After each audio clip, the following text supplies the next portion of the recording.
guys, kung naghahanap po kayo ng kumot na ayan, malambot, okay, hindi naghimolmol, okay, tamang-tama ngayong malamig na panahon.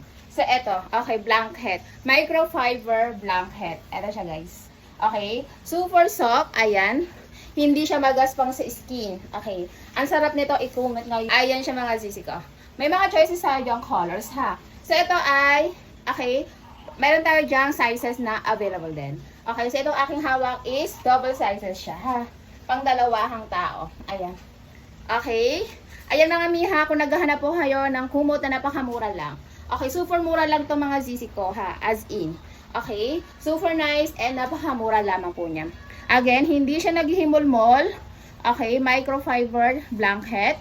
So, plain color lang siya. And then, super soft and then very warm sa skin. Okay, so pwedeng-pwede itong gamitin pang cover sa sofa. Okay, marami tayo dyan choices na colors. So, ayan mga sisi ko, ha. So, maglalagay din ako ng ibang blanket po dyan, ha. Para makapili din kayo. Okay? Kung gusto nyo guys, ayan, kung nagustuhan nyo ang ating blanket. So, ang ating link po is nandyan lang sa screen ng ating video. Yung mayroong image. So, click nyo lang po yan para makapag-check out po tayo. Okay, so wag nyo lang kakalimutan applyan ng voucher, ha. Before mag-check out. Ayan, super nice. Malambot yan mga sis. Okay, so check out na po tayo dyan sa ating, okay, link po na ito. Ito siya. And thank you so much po.